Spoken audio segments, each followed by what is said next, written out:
So ಈ ದಿನ ನಾವು ಒಂದು ಅಧ್ಯಾಯವನ್ನ ಅಭ್ಯಾಸ ಮಾಡಿದ್ವಿ. ಅದಕ್ಕೂ ಮುಂಚೆ ನಾನು ನಿಮಗೊಂದು ಕತೆ ಹೇಳ್ಬೇಕು ಅಂತೀನಿ. ಹೇಳ್ತೀರಾ? ಸಾಮಾನ್ಯ ನೀವು 8ನೇ ತರಗತಿಯಲ್ಲಿ ಈ ಕಥೆಯನ್ನು ಕಲಿತಿದ್ದೀರಿ. ಯಾವುದದು? ದ ಸ್ಟೋರಿ ಆಫ್ ಧರ್ಮವ್ಯಾಧ ಅಂತ ಕಥೆ ಕಲ್ತಿದ್ದೀರಲ್ಲ? ಅದೇ ಕಥೆಯನ್ನ ನಾನೀಗ ರೀಕಾಲ್ ಮಾಡ್ತೀನಿ. ಸೊ ದ ಸ್ಟೋರಿ ಆಫ್ ಧರ್ಮವ್ಯಾಧದಲ್ಲಿ ಕೌಶಿಕ ಅಂತಕ್ಕಂಥ ಒಬ್ಬ ಋಷಿ, ಹೌದಲ್ವಾ? ಅವನು ವೇದಗಳಲ್ಲಿ ಅಪಾರವಾಗಿರ್ತಕ್ಕಂಥ ಜ್ಞಾನವನ್ನ, ಪಾಂಡಿತ್ಯವನ್ನ ಸಂಪಾದನೆ ಮಾಡಬೇಕು. ಸೊ ಅವನು ಇನ್ನಷ್ಟು ವೇದಗಳಲ್ಲಿ ಜ್ಞಾನವನ್ನ ಸಂಪಾದನೆ ಮಾಡಬೇಕು, ನಾನೊಬ್ಬ ದೊಡ್ಡ ವಿದ್ವಾಂಸ ಆಗ್ಬೇಕು, ಜ್ಞಾನಿ ಆಗ್ಬೇಕು ಅಂತ ಏನ್ ಮಾಡ್ತಾನೆ, ವಯಸ್ಸಾಗಿರ್ತಕ್ಕಂಥ ತನ್ನ ತಂದೆ ತಾಯಿಗಳನ್ನ ಭೇಟಿ ಮಾಡ್ತಾನೆ. ಅವನು ಕಾಡಿಗೆ ಬರ್ತಾನೆ. ಕಾಡಿಗೆ ಬಂದು ವೇದ ಅಧ್ಯಯನಗಳಲ್ಲಿ ತೊಡಗ್ತಾನೆ. ಓಕೆ, ತಪಸ್ಸಿನಲ್ಲಿ, ಗಾಢವಾದ ತಪಸ್ಸಿನಲ್ಲಿ ತೊಡಗ್ತಾನೆ. ಹೀಗೆ ಒಂದು ದಿನ ಆ ಕೌಶಿಕ ಒಂದು ಮರದ ಕೆಳಗಡೆ ಕುತ್ಕೊಂಡು ತಪಸ್ ಮಾಡ್ತಾ ಇರ್ತಾನೆ. ತಪಸ್ ಮಾಡಬೇಕಾದ್ರೆ ಆ ಮರದ ಮೇಲೆ ಒಂದು ಮರ ಗುಟಿಕಾಯಿ ಮಾಡ್ತಾ ಇರುತ್ತೆ. ಕಟ ಕಟ ಅಂತ ಮರವನ್ನ ಕೊಡ್ತಾ ಇದೆ. ಜ್ಞಾನಕ್ಕೆ ಕೂತಿರ್ತಕ್ಕಂಥ, ತಪಸ್ಸಿಗೆ ಕೂತಿರ್ತಕ್ಕಂಥ ಕೌಶಿಕನಿಗೆ ಏನಾಗುತ್ತೆ, ಇದರಿಂದ ತುಂಬಾ ಡಿಸ್ಟರ್ಬೆನ್ಸ್ ಆಗುತ್ತೆ, ತುಂಬಾ ಕೋಪ ಬರುತ್ತೆ.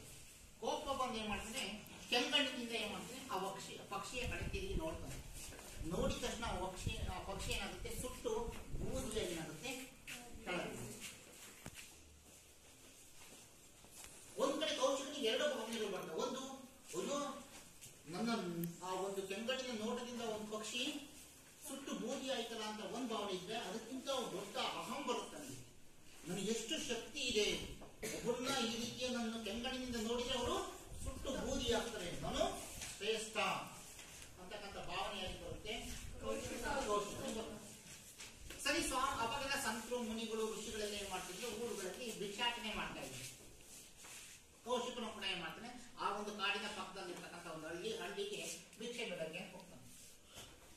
ಓಕೆ, ಆಗ ತಾನೇ ಆ ಊರಿನ ಮುಂಭಾಗದಲ್ಲಿ ಇರ್ತಕ್ಕಂಥ ಒಂದು ಮನೆ, ಆ ಮನೆ ಹತ್ರ ಹೋಗಿ ಭವತಿ ಭಿಕ್ಷಾಂದಿ ಅಂತ ಹೇಳ್ತಾನೆ. ಆ ಮನೆಯ ಒಡತಿ ಇರ್ತಾಳಲ್ಲ, ಅವಳು ಆಗ ತಾನೇ ಗಂಡ ದುಡ್ಡು ಸುಸ್ತಾಗಿ ಬಂದಿರ್ತಾನೆ, ಅವಳಿಗೆ ಉಪಚಾರ ಮಾಡ್ತಾ ಇರ್ತಾನೆ. ಬಂದೆ ತಡಿಯಪ್ಪ ಅಂತ ತಡ ಮಾಡ್ತಾನೆ. ಒಂದಿಷ್ಟು ಅವನು ಭಿಕ್ಷೆ ಕೂಡ ಬರಕ್ಕೆ ಏನ್ ಮಾಡ್ತಾನೆ, ಸ್ವಲ್ಪ ತಡ ಮಾಡ್ತಾನೆ. ಇವನೊಂದು 5 ನಿಮಿಷ 10 ನಿಮಿಷ ಕಾದ ಹಿಂಗಡೆ ಸಿಟ್ಟು ಬಂದು ಭವತಿ ಭಿಕ್ಷಾಂದಿ ಅಂತ ಜೋರಾಗಿ ಏನ್ ಮಾಡ್ತಾ ಹೋಗ್ತಾನೆ, ಕಿರ್ತಾನೆ. ಅವಳು ಮತ್ತೆ ಗಂಡನ ಉಪಚಾರ ಮಾಡೋದ್ರಲ್ಲಿ ಇರ್ತಾರಲ್ಲ, ಮತ್ತೊಂದು 5 ನಿಮಿಷ ಲೇಟ್ ಆಗುತ್ತೆ. ಮತ್ತೆ ಜೋರಾಗಿ ಭವತಿ ಭಿಕ್ಷಾಂದಿ ಅಂತ ಮತ್ತೆ ಜೋರಾಗಿ ಹೋಗ್ತಾನೆ. ಆಗ ಅವಳು ಭಿಕ್ಷೆ ತಗೊಂಡು ಅಲ್ಲಿಂದಲೇ ಬರ್ತಾಳೆ. ನೀನಿಷ್ಟು ಜೋರಾಗೆಲ್ಲ ಕೂಗಿದ್ರೆ, ದುರುಗುಟ್ಕೊಂಡು ನೋಡಿದ್ರೆ, ಸುಟ್ಟು ಬೂದಿ ಆಗಕ್ಕೆ ನಾನೇನ್ ಪಕ್ಷಿ ಅಲ್ಲ ಅಂತ ಹೇಳ್ತಾರೆ. ಆಗ ಕೌಶಿಕನಿಗೆ ಆಶ್ಚರ್ಯ ಆಗುತ್ತೆ. ಯಾಕೆ ಅಂದ್ರೆ ಈ ಘಟನೆ ನಡೆದಿದ್ದಲ್ಲಿ ಕಾಡ. ಆಗ ಆ ಘಟನೆ ನಡೆದಾಗ ಯಾರು ಇರಲಿಲ್ಲ.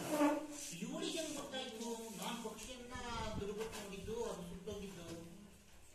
ಆಗ ಯಾರ ತಾಯಿ ನೀನು, ನಿನಗೇನು ಗೊತ್ತಾಯ್ತು, ನಿನಗೆ ದಿವ್ಯ ಜ್ಞಾನ ಇದೆ, ಕಾಡಲ್ಲಿ ನಡೆದಿರ್ತಕ್ಕಂಥ ಘಟನೆ ನಿನಗೆ ಗೊತ್ತಿದೆ, ನಿನಗೆ ದಿವ್ಯ ಜ್ಞಾನ ಇದೆ, ಯಾರ ತಾಯಿ ಅಂತ ವಿನಂತಿ ಮಾಡ್ಕೊಂಡು ಬೇಡ್ಕೊಳ್ತಾನೆ ಯಾರೋ ಕೌಶಿಕ. ಆಗ ಅವನಿಗೆ ಕೆಲವೊಂದು ಧರ್ಮದ ರಹಸ್ಯಗಳು ಗೊತ್ತಾಗಬೇಕಾಗಿದೆ. ಹಾಗಾಗಿ ಅಲ್ಲಿ ಧರ್ಮವ್ಯಾಧ ಅಂತಕ್ಕಂಥ ಒಬ್ಬ ವ್ಯಕ್ತಿ ಇದ್ದಾನೆ. ಆ ವ್ಯಕ್ತಿಯನ್ನ ಭೇಟಿಯಾಗು, ಅವನು ನಿನಗೆ ಧರ್ಮದ ರಹಸ್ಯಗಳನ್ನ ಬೋಧನೆ ಮಾಡ್ತಾನೆ ಅಂತ ಆ ಲೇಡಿ ಏನ್ ಮಾಡ್ತಾನೆ, ಪತಿರತಿಯಾಗಿರ್ತಕ್ಕಂಥ ಹೆಣ್ಣು ಮಗಳು ಹೇಳ್ತಾನೆ. ಆಗ ಧರ್ಮವ್ಯಾಧ, ನಾನು ಕೂಡ ಧರ್ಮದ ರಹಸ್ಯಗಳನ್ನ ತಿಳ್ಕೋಬೇಕು ಅಂತ ಕೌಶಿಕ ಧರ್ಮವ್ಯಾಧನ ಹುಡ್ಕೊಂಡು ಬರ್ತಾನೆ. ಸೊ ಅವನು ಒಂದು ಅಂಗಡಿ ಇಟ್ಕೊಂಡಿರ್ತಾನೆ. ಎಂತ ಅಂಗಡಿ ಅಂದ್ರೆ ಮಾಂಸದ ಅಂಗಡಿ, ಮಾಂಸ ಮಾರುವ ಅಂಗಡಿ. ಧರ್ಮವ್ಯಾಧ ಇಟ್ಕೊಂಡಿರ್ತಕ್ಕಂಥದ್ದು ಮಾಂಸ ಮಾರುವ ಅಂಗಡಿ. ಅಲ್ಲಿ ಬಂದಾಗ ಅವನು ಧರ್ಮವ್ಯಾಧನ ಅಂಗಡಿ ಯಾವ ಕೇಳ್ತಾನೆ, ಅದೇ ನೋಡಪ್ಪ ಅದೇ ಅಂತಾನೆ. ಮಾಂಸ ಮಾರುವ ಅಂಗಡಿ ಇಟ್ಕೊಂತಾನ, ಕೈ ಇಲ್ಲಿ ಯಾರು ಧರ್ಮವ್ಯಾಧ ಅಂತ ಹೋಗಿ ಕೇಳ್ತಾನೆ. ಹಾಗೆ ಹೇಳ್ತಾನೆ, ನೀವು ಮಾಂಸ ಮಾರೋರ ಅಂತ, ನೀವು ಧರ್ಮದ ರಹಸ್ಯಗಳು ಗೊತ್ತಿರುವಂತೆ ನೀವು ಮಾಂಸ ಮಾರೋರ ಅಂತ. ನನ್ನ ವೃತ್ತಿ, ವಂಶ ಪಾರಂಪರ್ಯವಾಗಿ ಬಂದಿರ್ತಕ್ಕಂಥ ವೃತ್ತಿ ಮಾಂಸ ಮಾರೋದು. ಸೊ ಅದನ್ನು ಮಾಡ್ತಾ ಇದ್ದೀನಿ. ನಿಮ್ಗೇನು ಧರ್ಮದ ರಹಸ್ಯಗಳು ಬೇಕಲ್ವಾ? ಆಗ ಆ ಧರ್ಮವ್ಯಾಧ ಕೌಶಿಕನಿಗೆ ಧರ್ಮದ ರಹಸ್ಯಗಳನ್ನ ಬೋಧನೆ ಮಾಡ್ತಾ ಹೋಗ್ತಾನೆ. ಏನ್ ಧರ್ಮದ ರಹಸ್ಯಗಳು? ಸುಳ್ಳು ಹೇಳಬಾರ್ದು, ಮೋಸ ಮಾಡಬಾರ್ದು, ಅಸೂಯೆ ಪಡಬಾರ್ದು, ಕಷ್ಟದಲ್ಲಿದ್ದಾಗ ಕುಗ್ಬಾರ್ದು, ಸುಖ ಬಂದ ತಕ್ಷಣ ಹಿಗ್ಗಬಾರ್ದು, ತಂದೆ ತಾಯಿಗಳ ಸೇವೆ ಮಾಡಬೇಕು, ಗುರು ಹಿರಿಯರನ್ನ ಗೌರವಿಸಬೇಕು. ಪವಿತ್ರ ಸ್ಥಳಗಳಿಗೆ ಏನ್ ಮಾಡಬೇಕು? ಯಾತ್ರಾ ಸ್ಥಳಗಳಿಗೆ ಭೇಟಿ ಕೊಡಬೇಕು. ದೇವರ ಒಂದು ಪೂಜೆಯನ್ನ ಮಾಡಬೇಕು, ಧ್ಯಾನವನ್ನ ಮಾಡಬೇಕು, ಸತ್ಯ ಮಾರ್ಗದಲ್ಲಿ ಇರಬೇಕು, ಪ್ರಾಮಾಣಿಕವಾಗಿ ಜೀವನವನ್ನ ನಡೆಸಬೇಕು. ಇವೆಲ್ಲವೂ ಸಹ ಧರ್ಮದ ರಹಸ್ಯಗಳು ಅಂತ. ಕೊನೆಗೆ ಆ ಕೌಶಿಕರಿಗೆ ಅರಿವಾಗುತ್ತೆ, ಹೌದಲ್ವಾ, ನಾನು ನನ್ನ ಧರ್ಮವನ್ನ ಬಿಟ್ಕೊಡ್ತಾ ಇದ್ದೀನಿ. ಯಾವ ಧರ್ಮ? ವಯಸ್ಸಾಗಿರ್ತಕ್ಕಂಥ ತಂದೆ ತಾಯಿಗಳು ನನ್ನ ಮನೆಯಲ್ಲಿದ್ದಾರೆ, ಅವರಿಗೊಬ್ಬರ ಆಶ್ರಯ ಬೇಕು, ಮಗನ ಆಶ್ರಯ ಬೇಕು. ನಾನು ಅವರಿಗೆ ಆಶ್ರಯವಾಗಿ ನಿಂತ್ಕೊಂಡು ಅವನ ಧರ್ಮವಾದನ ಮನೆಗೆ ಹೋಗಿದ್ದಾನೆ ಕೌಶಿಕ. ಆ ಧರ್ಮವಾದನ ಮನೆಗೆ ಹೋದಾಗ ಯಾವ ರೀತಿ ಧರ್ಮವಾದ ತನ್ನ ತಂದೆ ತಾಯಿಗಳನ್ನ ಉಪಚರಿಸ್ತಾನೆ, ಸೇವೆ ಮಾಡ್ತಾನೆ ಅದನ್ನ ನೋಡಿ ಇವನಿಗೂ ಸಹ ಇನ್ಸ್ಪೈರ್ ಆಗುತ್ತೆ. ಆಗ ತಕ್ಷಣ ಏನ್ ಮಾಡ್ತಾನೆ ಕೌಶಿಕ, ಮನೆಗೆ ಹೋಗುವ ನಿರ್ಧಾರ ಮಾಡ್ತಾನೆ. ನಾನು ತಕ್ಷಣ ಮನೆಗೆ ಹೋಗ್ಬೇಕು. ಯಾಕೆ ಹೋಗ್ಬೇಕು? ಇಲ್ಲ, ವಯಸ್ಸಾಗಿರ್ತಕ್ಕಂಥ ತಂದೆ ತಾಯಿಗಳಿದ್ದಾರೆ, ನಾನು ವೇದಗಳಲ್ಲಿ ಅಪಾರ ಜ್ಞಾನ ಪಾಂಡಿತ್ಯ ಪಡೆಯಬೇಕು ಅಂತ ಬಂದೆ, ಅವರನ್ನ ಮನೆಯಲ್ಲೇ ಬಿಟ್ಟು ಬಂದೆ, ಅವರಿಗೆ ನನ್ನ ಆಶ್ರಯ ಅವಶ್ಯಕತೆ ಬಹಳ ಇದೆ. ನಂದು ಧರ್ಮ ಅದು, ಅವರನ್ನ ಸೇವೆ ಮಾಡ್ತಕ್ಕಂಥದ್ದು ಮಗನಾಗಿ ನನ್ನ ಧರ್ಮವನ್ನು ನಾನು ಪಾಲಿಸ್ತೀನಿ ಅಂತ ಮಾಡ್ತಾನೆ ಕೌಶಿಕ ತನ್ನ ತಂದೆ ತಾಯಿಗಳಿರ್ತಕ್ಕಂಥ ಮನೆಗೆ ಹೋಗ್ತಾನೆ. ಈ ರೀತಿ ಕೌಶಿಕ ತನ್ನ ಧರ್ಮವನ್ನು ಪಾಲಿಸಲಿಕ್ಕೋಸ್ಕರ ತನ್ನ ಆ ಒಂದು ವೇದ ಅಧ್ಯಯನದ ಬಗ್ಗೆ ಅವನಿಗಿದ್ದಂತ ಅಹಂಕಾರ ಏನಾಗ್ತಾ ಹೋಗುತ್ತೆ, ಕಡಿಮೆ ಆಗ್ತಾ ಹೋಗುತ್ತೆ. ಅವನಿಗೆ ಜ್ಞಾನೋದಯ ಆಗುತ್ತೆ, ಅವನ ಧರ್ಮದ ರಹಸ್ಯಗಳನ್ನ ಅರ್ಥ ಮಾಡಿಕೊಳ್ತಾರೆ. ಸೊ ನೀವು ಕೂಡ ನಿಮ್ಮದು ಧರ್ಮ ಇದೆ, ನಿಮ್ಮ ತಂದೆ ತಾಯಿಗಳು ನಿಮ್ಮನ್ನ ಚೆನ್ನಾಗಿ ಸಾಕ್ತಾ ಇದ್ದಾರೆ ಅಂದ್ರೆ ಮುಂದೆ ನೀವು ಕೂಡ ನಿಮ್ಮ ತಂದೆ ತಾಯಿಗಳನ್ನ ಏನ್ ಮಾಡಬೇಕು? ಚೆನ್ನಾಗಿ ಸಾಕ್ಬೇಕಾಗಿರ್ತಕ್ಕಂಥದ್ದು, ಅವರ ಅವಶ್ಯಕತೆಗಳನ್ನ ಪೂರೈಸಬೇಕಾಗಿರ್ತಕ್ಕಂಥದ್ದು, ಅವರಿಗೆ ಬೆನ್ನೆಲುಬಾಗಿ ಇರಬೇಕಾಗಿರ್ತಕ್ಕಂಥದ್ದು ನಿಮ್ಮೆಲ್ಲರ ಒಂದು ಧರ್ಮ. ಕರ್ತವ್ಯನೂ ಆಗಿರ್ಬೋದು, ಧರ್ಮ. ಹೌದಲ್ವಾ? ಚೆನ್ನಾಗಿತ್ತ ಕತೆ? ಬೇಗ ಮುಗಿತಾ? ಕಥೆಯಿಂದ ಏನ್ ಅರ್ಥ ಆಯ್ತು ನಿಮ್ಗೆ? ಮಾಡೋದು ನೀವು ಕೂಡ ನಿಮ್ಮ ಧರ್ಮವನ್ನ ಪಾಲಿಸಬೇಕು. ಈ ಕಥೆಯಿಂದ ಏನ್ ಅರ್ಥ ಆಯ್ತು? ನೀವು ಕೂಡ ನಿಮ್ಮ ಧರ್ಮವನ್ನ ಪಾಲಿಸಬೇಕು, ನಿಮ್ಮ ತಂದೆ ತಾಯಿಗಳ ಸೇವೆಯನ್ನ ಮಾಡಬೇಕು, ಸತ್ಯವನ್ನೇ ಪ್ರಾಮಾಣಿಕರಾಗಿ ಇರಬೇಕು. ಓಕೆ, ದೇಹವನ್ನು ಚೆನ್ನಾಗಿಟ್ಕೊಳ್ಳಿಕ್ಕೆ ಒಂದಿಷ್ಟು ವ್ಯಾಯಾಮವನ್ನ ಯೋಗವನ್ನ ಮಾಡಬೇಕು, ಪವಿತ್ರ ಸ್ಥಳಗಳಿಗೆ ಭೇಟಿಯನ್ನ ಕೊಡಬೇಕು, ಅಕ್ಷರ ಕಲಿಸಿದವರಿಗೆ ಗೌರವವನ್ನು ಕೊಡಬೇಕು, ತಂದೆ ತಾಯಿಗಳ ಸೇವೆಯನ್ನ ಮಾಡಬೇಕು. ಇದು ನಮ್ಮೆಲ್ಲರ ಧರ್ಮ ಅಂತಕ್ಕಂಥ ಅರ್ಥ ಆಯ್ತದ? ಧರ್ಮ ಅಂತಕ್ಕಂಥ ಪದ ಬಂದ. ಓಕೆ, ಧರ್ಮ ಅಂತಕ್ಕಂಥ ಪದ ಕೇಳಿದ್ದೀರಾ? ಈ ಧರ್ಮ ಅಂತಕ್ಕಂಥ ಪದಗಳಿಗೆ ಬೇರೆ ಬೇರೆ ಪದಗಳು ಇದ್ದಾವೆ, ಗೊತ್ತಿಲ್ಲ ನಿಮಗೆ? ಧರ್ಮ ಅನ್ನೋ ಪದಕ್ಕೆ ಬೇರೆ ಬೇರೆ ಪದ ಇದ್ದಾವೆ. ಅದು ಇಂಗ್ಲಿಷ್ ಆಗಿರ್ಬೋದು, ಕನ್ನಡ ಯಾವ್ದಾಗಿರ್ಬೋದು. ಕೇಳಿದ್ದೀರಾ? ಧರ್ಮಗಳಿಗೆ ಬೇರೆ ಬೇರೆ ಪದಗಳಿದ್ದಾವೆ. ಮತಗಳು ಅಂತೀವಿ, ಧರ್ಮಗಳಿಗೆ ಮತಗಳು ಅಂತೀವಿ. ಇಂಗ್ಲಿಷ್ ಏನಂತೀವಿ ಧರ್ಮಕ್ಕೆ? ಇಂಗ್ಲಿಷ್ ಅಲ್ಲಿ ಏನಂತೀವಿ? ಯಾವ್ದಾರ ಒಂದು ಅಪ್ಲಿಕೇಶನ್ ತುಂಬಕ್ಕಾಗಿರುತ್ತಪ್ಪ. ಕ್ಲಾಸ್ ಅಲ್ಲಿ ಜಾತಿ. Very good. ಏನಂತೀವಿ? ರಿಲಿಜಿಯನ್. ನ್ಯಾಷನಾಲಿಟಿ, ರಾಷ್ಟ್ರೀಯತೆ. ನಮ್ಮ ನ್ಯಾಷನಾಲಿಟಿ ಯಾವುದು? ನಮ್ಮ ರಾಷ್ಟ್ರೀಯತೆ ಯಾವುದು? ನಾವೆಲ್ಲರೂ ಕೂಡ ಭಾರತೀಯ, ಇಂಡಿಯನ್. ಅವರ ನ್ಯಾಷನಾಲಿಟಿ ಇಂಡಿಯನ್, ನಾವೆಲ್ಲರೂ ಭಾರತ. ಧರ್ಮ ಬದಲಾವಣೆ ಆಗ್ತದೆ. ಹಿಂದೂ ಧರ್ಮದ ಸೇರಿದವರು ಹಿಂದೂ, ಇಸ್ಲಾಂ ಧರ್ಮದ ಸೇರಿದವರು ಇಸ್ಲಾಂ, ಕ್ರಿಶ್ಚಿಯನ್ ಧರ್ಮದ ಸೇರಿದವರು ಈ ರೀತಿ ಅನೇಕ ಧರ್ಮಗಳು ಇರೋಲ್ಲ ನಮ್ಮ ದೇಶದಲ್ಲಿ. ಯಾರಾದ್ರೂ ಹೇಳ್ತೀರಾ ನಮ್ಮ ಭಾರತದಲ್ಲಿ ಇರ್ತಕ್ಕಂಥ ಯಾವ್ದಾದ್ರು ಒಂದು 5-6 ಧರ್ಮಗಳನ್ನ ಹೆಸರಿಸ್ತೀರಾ? ಅಥವಾ ನಿಮಗೆ ಗೊತ್ತಿರ್ತಕ್ಕಂಥ ಯಾವ್ದಾದ್ರು ಒಂದು 5 ಧರ್ಮಗಳನ್ನ ಹೆಸರಿಸ್ಬೇಕಪ್ಪ. ಗಂಡು ಹುಡುಗರು ಬೇರೆ ಹೇಳ್ತಾರೆ, ಹೆಣ್ಮಕ್ಳು ಬೇರೆ ಹೇಳ್ತಾರೆ. ನಿಮಗೆ 5 ಧರ್ಮದ ಹೆಸರು ಗೊತ್ತಿಲ್ವಾ? ಯಾರು ಹೇಳ್ತೀನಿ? 5 ಧರ್ಮಗಳ ಹೆಸರು 4 ಯಾರು? ಹಿಂದೂ ಧರ್ಮ, ಬೌದ್ಧ ಧರ್ಮ, ಕ್ರಿಶ್ಚಿಯನ್ ಧರ್ಮ, ಸಿಖ್ ಧರ್ಮ, ಇಸ್ಲಾಂ ಧರ್ಮ, ಪಾರ್ಸಿ ಧರ್ಮ, ಯಹೂದಿ ಧರ್ಮ. ಹೀಗೆ ಅನೇಕ ಧರ್ಮಗಳಿದಾವಲ್ಲ. ಎಸ್, ಪ್ರಪಂಚದ ಚರಿತ್ರೆಯಲ್ಲಿ ಅನೇಕ ಧರ್ಮಗಳ ಒಟ್ಟುಮುಟ್ಟಿ ಬೆಳವಣಿಗೆ ಕಾಣಬಹುದು. ಬೇರೆ ಬೇರೆ ದೇಶಗಳಲ್ಲಿಯೂ ಸಹ ಬೇರೆ ಬೇರೆ ಧರ್ಮಗಳು. ನಮ್ಮ ದೇಶದಲ್ಲಿರ್ತಕ್ಕಂಥ ಧರ್ಮಗಳನ್ನ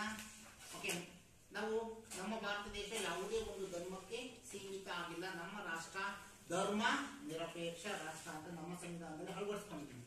ಹಾಗಾಗಿ ಭಾರತ ಕೇವಲ ಹಿಂದೂಗಳ ರಾಷ್ಟ್ರ ಅಲ್ಲ, ಮುಸಲ್ಮಾನರ ರಾಷ್ಟ್ರ ಅಲ್ಲ, ಇದು ಸರ್ವಧರ್ಮ ಸಮನ್ವಯ ರಾಷ್ಟ್ರ. ಎಲ್ಲಾ ಧರ್ಮಗಳಿಗೂ ಸಮಾನವಾದ ಅವಕಾಶ ಇದೆ.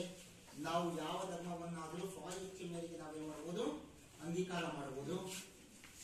ಓಕೆ, ನನಗೆ ಈ ಧರ್ಮದಲ್ಲಿ ಇರ್ತಕ್ಕಂಥ ಲೋಪಗಳಿದಾವೆ, ಧರ್ಮದಲ್ಲಿ ನ್ಯೂನ್ಯತೆಗಳಿದಾವೆ, ನಾನು ಬೇರೆ ಧರ್ಮಕ್ಕೆ ಮತಾಂತರ ಆಗ್ತೀನಿ ಅಂತ ಮತಾಂತರ ಆಗ್ಬಹುದು. ಡಾಕ್ಟರ್ ಬಿ ಆರ್ ಅಂಬೇಡ್ಕರ್ ಇದ್ದಾಗ ಹಿಂದೂ ಧರ್ಮದಲ್ಲಿ ಇರ್ತಕ್ಕಂಥ ಈ ಜಾತಿ ವ್ಯವಸ್ಥೆನ ಧಿಕ್ಕರಿಸಿಯವರು ತಮ್ಮ ಹಂತದ ಅವಧಿಯಲ್ಲಿ ಅವರು ಬೌದ್ಧ ಧರ್ಮಕ್ಕೆ ಏನಾಗ್ತಾರೆ, ಮತಾಂತರ ಆಗ್ತಾರೆ.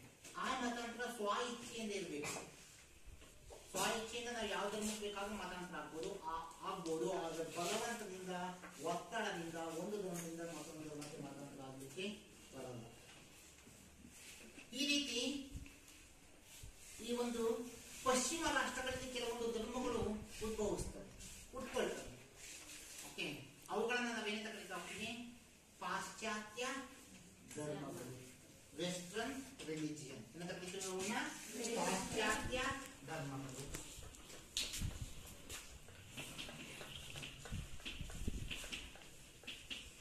ಪಾಶ್ಚಾತ್ಯ ಧರ್ಮಗಳು. ಸೊ ನಾವು ಈ ಒಂದು ಪ್ರಪಂಚದ ಇತಿಹಾಸವನ್ನು ಅಧ್ಯಯನ ಮಾಡ್ತಾ ಹೋದ್ರೆ ಈ ಒಂದು ಪ್ರಪಂಚದ ಇತಿಹಾಸದಲ್ಲಿ ಅನೇಕ ಧರ್ಮಗಳು ಹುಟ್ಟಿದವೆ, ಅನೇಕ ಧರ್ಮಗಳು ಬೆಳವಣಿಗೆಯನ್ನು ಹೊಂದಿದವೆ. ಆಯಾ ಧರ್ಮಗಳಿಗೆ ತಮ್ಮದೇ ಆಗಿರ್ತಕ್ಕಂಥ ಪರ್ಯಾಯಗಳು ಇರ್ತಕ್ಕಂಥದ್ದನ್ನು ನೋಡ್ತಾ ಹೋಗ್ತೀವಿ. ಆಯಾ ಧರ್ಮಗಳಿಗೆ ತಮ್ಮದೇ ಆಗಿರ್ತಕ್ಕಂಥ ಧಾರ್ಮಿಕ ಸುಧಾರಕರುಗಳು, ಧರ್ಮ ಬೋಧಕರುಗಳು ಇರ್ತಕ್ಕಂಥದ್ದನ್ನ ನೋಡ್ತಾ ಹೋಗ್ತೀವಿ. ಆಯಾ ಧರ್ಮಗಳು ತಮ್ಮದೇ ಆಗಿರ್ತಕ್ಕಂಥ ನೀತಿ, ನಿಯಮ, ನಿಷೇಧಗಳನ್ನು ವಿಧಿಸಿರ್ತಕ್ಕಂಥದ್ದನ್ನ ನೋಡ್ತಾ ಹೋಗ್ತೀವಿ. ಈ ರೀತಿಯಾಗಿ ಪ್ರಪಂಚದಲ್ಲಿ ಹುಟ್ಟಿ ಬೆಳವಣಿಗೆ ಹೊಂದಿರತಕ್ಕಂಥ ಪ್ರಮುಖ ಧರ್ಮಗಳಲ್ಲಿ ಮುಖ್ಯವಾಗಿರ್ತಕ್ಕಂಥವು ಯಹೂದಿ ಧರ್ಮ, ಪಾರ್ಸಿ ಧರ್ಮ, ಕ್ರಿಶ್ಚಿಯನ್ ಧರ್ಮ ಮತ್ತು ಇಸ್ಲಾಂ ಧರ್ಮ. ಓಕೆ, ಈ ರೀತಿಯಾಗಿ ಪಾಶ್ಚಾತ್ಯ ಧರ್ಮಗಳಲ್ಲಿ ಹುಟ್ಟಿರ್ತಕ್ಕಂಥ ಪ್ರಮುಖ ಧರ್ಮಗಳು ಯಹೂದಿ ಧರ್ಮ,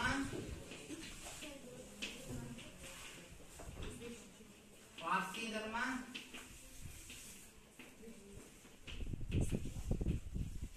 ಇಸ್ಲಾಂ ಧರ್ಮ ಮತ್ತು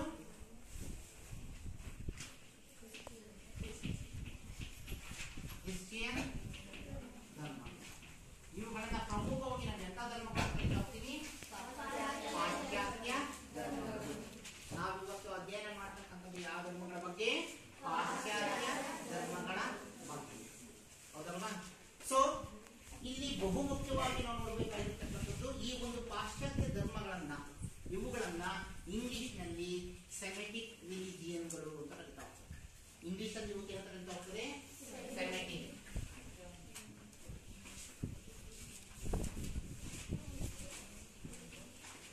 ಇವುಗಳನ್ನ ಏನಂತ ಕರೀತಾ ಹೋಗ್ತಾರೆ ಇಂಗ್ಲಿಷ್ ಅಲ್ಲಿ, ಸೆಮೆಟಿಕ್ ರಿಲಿಜಿಯನ್ಗಳು ಎಂದು ಕರೆಯುತ್ತೇವೆ. ಅಂದ್ರೆ ರಿಲಿಜಿಯನ್ ಪದದ ಅರ್ಥ, ರಿಲಿಜಿಯನ್ ಪದವನ್ನು ನಾವು ಕನ್ನಡದಲ್ಲಿ ಅಂತ ಕರೀತಾ ಹೋಗ್ತೀವಿ, ಧರ್ಮ ಎಂದು ಕರೆಯುತ್ತೇವೆ. ರಿಲಿಜಿಯನ್ ಅಂತ ಕರೀತಾ ಹೋಗ್ತೀವಿ, ಇದೆಯಲ್ವಾ? ರಿಲಿಜಿಯನ್ ಅಂತ ಕರೀತಾ ಹೋಗ್ತೀವಿ. ಕನ್ನಡದ ಅನುವಾದ ಏನಪ್ಪ ಅಂತಂದ್ರೆ ಧರ್ಮ ಅಂತೀವಿ. ರಿಲಿಜಿಯನ್ ಅಂದ್ರೆ ಧರ್ಮ ಎಂದರ್ಥ. ಸೊ ಹಾಗಾಗಿ ಈ ದಿನದ ತರಗತಿಯಲ್ಲಿ ನಾವು ಈ ಒಂದು ಪಾಶ್ಚಾತ್ಯ ಧರ್ಮಗಳ ಬಗ್ಗೆ, ಪಾಶ್ಚಾತ್ಯ ಧರ್ಮಗಳಲ್ಲಿ ಒಂದಾಗಿರ್ತಕ್ಕಂಥ ಯಹೂದಿ ಧರ್ಮದ ಬಗ್ಗೆ ಅಧ್ಯಯನ ಮಾಡ್ತೀವಿ. ಪಾಶ್ಚಾತ್ಯ ಧರ್ಮಗಳಲ್ಲಿ ಒಂದಾಗಿರ್ತಕ್ಕಂಥ ಯಹೂದಿ ಧರ್ಮದ ಬಗ್ಗೆ ಮಾಡ್ತೀವಿ, ಅಧ್ಯಯನವನ್ನ ಮಾಡ್ತಾ ಹೋಗ್ತೀವಿ. ಓಕೆ, ನಿಮಗೆ ಗೊತ್ತಿರ್ಬೋದು ಎಲ್ಲಾ ಧರ್ಮಗಳಿಗೂ ಸಹ ಒಂದೊಂದು ಸಿಂಬಲ್ ಇರುತ್ತೆ. ಎಲ್ಲಾ ಧರ್ಮಗಳಿಗೂ ಒಂದೊಂದು ಸಿಂಬಲ್ ಇರುತ್ತಲ್ವಾ? ನಾನು ಹಾಗೆ ಸಿಂಬಲ್ಗಳನ್ನ ಯಾರಾದ್ರೂ ಬರೀತಿರೋ ಬೋರ್ಡಿ ಮೇಲೆ ಬಂದು ಬೇರೆ ಬೇರೆ ಧರ್ಮದ ಸಿಂಬಲ್ಗಳನ್ನ, ಬೇರೆ ಬೇರೆ ಧರ್ಮದ ಸಿಂಬಲ್ಗಳನ್ನ ಬರ್ತು ಹೇಳ್ಬೇಕು ಯಾವ ಧರ್ಮದ ಸಿಂಬಲ್ ಇದೆ ಬರೀತೀರ ಯಾರಾದ್ರೂ? ಬೇರೆ ಬೇರೆ ಧರ್ಮದ ಸಿಂಬಲ್ಗಳನ್ನ ಬರೆದು ಹೆಸರಿಸಬೇಕು.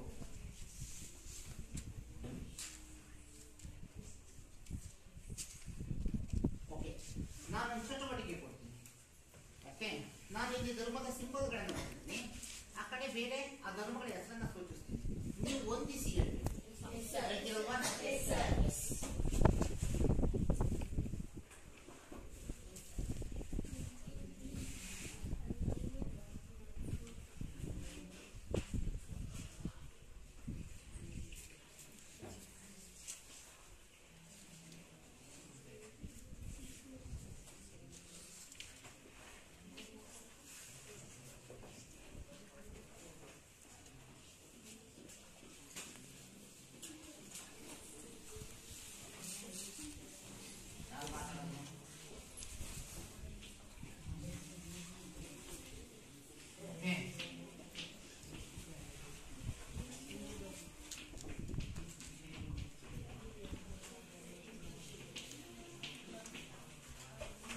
ನಾನು ಹೇಳಿದ ಮಾತ್ರ ಬರಬೇಕು. ಓಕೆ,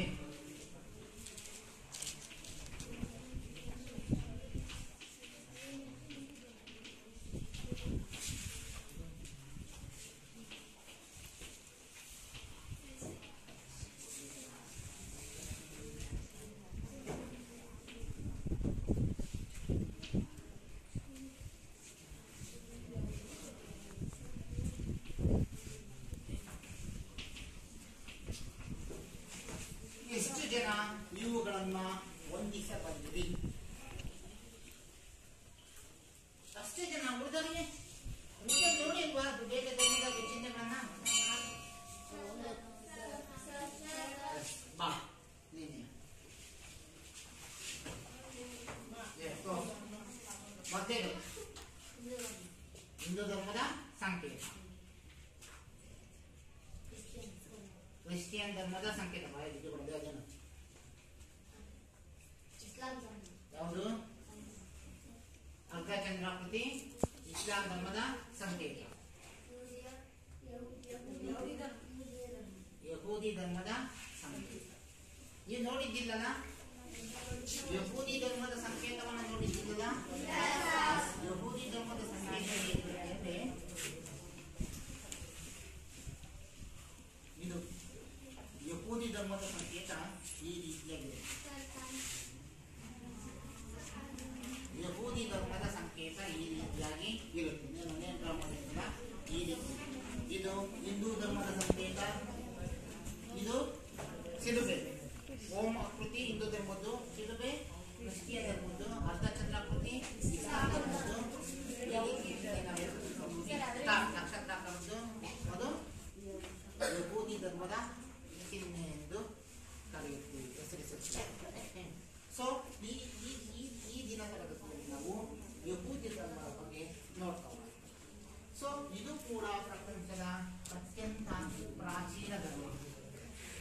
ಯಹೂದಿ ಧರ್ಮ ಪ್ರಪಂಚದ ಅತ್ಯಂತ ಪ್ರಾಚೀನ ಧರ್ಮ. ಸೊ ಈ ಒಂದು ಧರ್ಮವನ್ನ ಇನ್ನೊಂದು ಹೆಸರಿಂದ ಕರೀತಾರೆ. ಯಹೂದಿ ಧರ್ಮವನ್ನ ಜೂಡಾಯಿಸಂ ಅಂತ ಕರೀತಾರೆ. ಯಹೂದಿ ಧರ್ಮವನ್ನು ಇನ್ನೊಂದು ಕರೀತಾರೆ ಜೂಡಾಯಿಸಂ. ಯಹೂದಿ ಧರ್ಮವನ್ನ ಇನ್ನೊಂದು ಹೆಸರಿಂದ ನಾವು ಜೂಡಾಯಿಸಂ ಅಂತ ಕರೀತಾರೆ. ಇದರ ಅನುಯಾಯಿಗಳನ್ನ, ಯಹೂದಿ ಧರ್ಮವನ್ನ ಯಾರೆಲ್ಲ ಅನುಸರಿಸ್ತಾ ಇದ್ದಾರೆ, ಪಾಲಿಸ್ತಾ ಇದ್ದಾರೆ, ಅದರ ಅನುಯಾಯಿಗಳನ್ನ ಯಹೂದ್ಯರು, ಯಹೂದ್ಯರು ಅಥವಾ ಜ್ಯೂಸ್ಗಳು ಅಂತ ಕರೀತಾರೆ.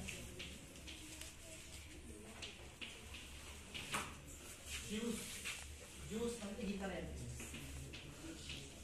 ಯಹೂದ್ಯರು ಅಥವಾ ಜ್ಯೂಸ್ಗಳು ಅಂತ ಕರೀತಾರೆ.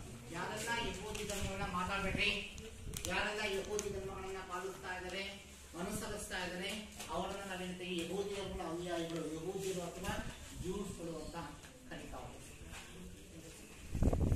ಸೊ ಈ ಒಂದು ಯಹೂದಿ ಧರ್ಮಕ್ಕೆ ತಮ್ಮದೇ ಆಗಿರ್ತಕ್ಕಂಥ ಒಬ್ಬರು ದೇವರಿದ್ದಾರೆ.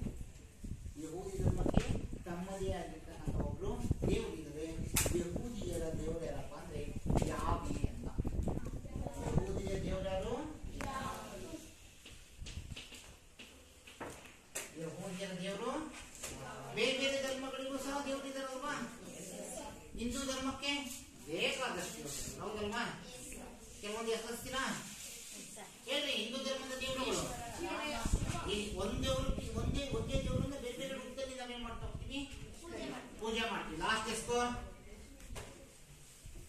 ಒಂದೇ ದೇವರನ್ನ ಬೇರೆ ಬೇರೆ ರೂಪಗಳಲ್ಲಿ ಬೇರೆ ಬೇರೆ ಹೆಸರುಗಳಲ್ಲಿ ನಾವು ಹಿಂದೂ ಧರ್ಮದಲ್ಲಿ ಏನ್ ಮಾಡ್ತೀವಿ, ಪೂಜೆ ಮಾಡ್ತೀವಿ. ಅದೇ ರೀತಿಯಾಗಿ ಕ್ರಿಶ್ಚಿಯನ್ ಧರ್ಮದಲ್ಲಿ ಯೇಸು, ಇಸ್ಲಾಂ ಧರ್ಮದಲ್ಲಿ ಅಲ್ಲಾಹನನ್ನ ಪೂಜೆ ಮಾಡತಕ್ಕಂಥದ್ದು. ಜೈನ ಧರ್ಮ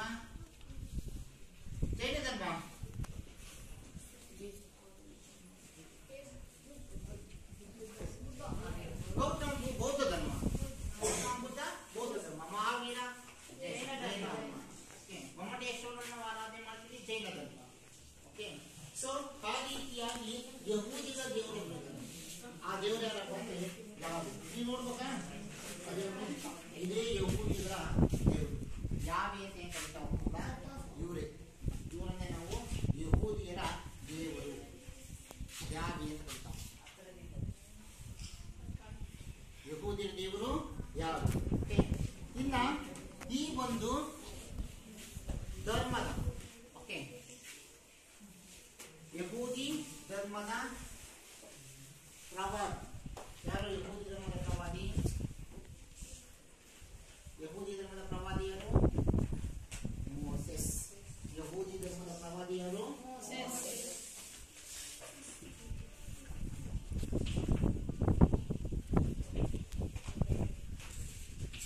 ಯಹೂದಿ ಧರ್ಮದ ಪ್ರವಾದಿಯನ್ನು ಅಂತ ಕರೀತಾ ಹೋಗ್ತೀವಿ, ಮೋಸೆಸ್ ಅಂತ ಕರೀತಾ ಹೋಗ್ತೀವಿ.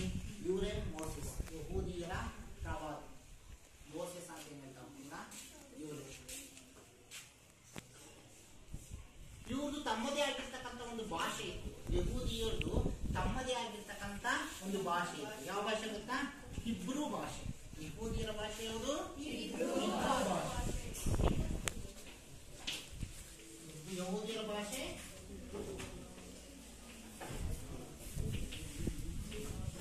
ಯಹೂದಿಯರಿಗೆ ಒಬ್ಬ ಆದಿಪುರುಷ ಇದ್ದ, ಅಥವಾ ಯಹೂದಿಯರ ಮೂಲ ಪುರುಷ ಅಂತ ಕರೀತಾ ಹೋಗ್ತಾರೆ. ಯಹೂದಿಯರ ಮೂಲ ಪುರುಷ ಯಾರು? ಅಬ್ರಾಮ್ ಅಥವಾ ಎಬ್ರಾಮ್. ಅಬ್ರಾಮ್ ಅಥವಾ ಎಬ್ರಾಮ್ ಈ ಒಂದು ಯಹೂದಿ ಧರ್ಮದ ಮೂಲ ಪುರುಷ. ಯಹೂದಿ ಧರ್ಮದ ಮೂಲ ಪುರುಷ ಯಾರು?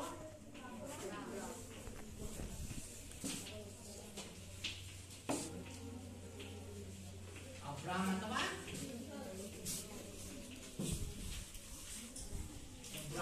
ಅಬ್ರಾಮ್ ಅಥವಾ ಎಬ್ರಾಮ್ ಈ ಒಂದು ಯಹೂದಿ ಧರ್ಮದ ಮೂಲ ಪುರುಷ ಅಂತ ಕರೀತಾರೆ.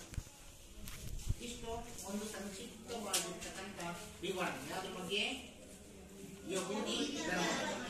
ಯಹೂದಿ ಧರ್ಮವನ್ನು ನಾವು ಇದು ಜಗತ್ತಿನ ಇತರ ಧರ್ಮಗಳಿಗಿಂತ ಅತ್ಯಂತ ಪ್ರಾಚೀನವಾಗಿರ್ತಕ್ಕಂಥ ಪಾಶ್ಚಾತ್ಯ ಧರ್ಮ ಅಂತ ಕರೀತಾ ಹೋಗ್ತೀವಿ.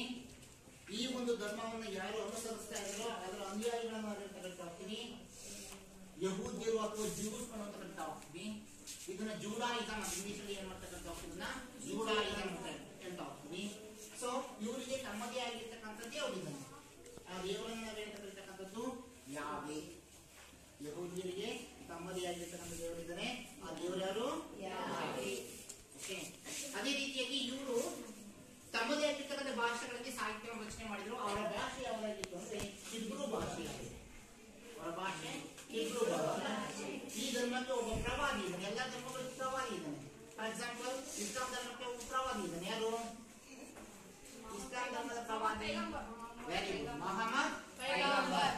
ಕ್ರೈಸ್ತ ಧರ್ಮಕ್ಕೆ ಒಬ್ಬ ಪ್ರವಾದಿ ಇದ್ದಾನೆ, ಜೀಸಸ್ ಅಥವಾ ಇನ್ನೊಂದು ಯೇಸು. ಎಸ್, ಬೌದ್ಧ ಧರ್ಮಕ್ಕೆ ಒಬ್ಬ ಪ್ರವಾದಿ,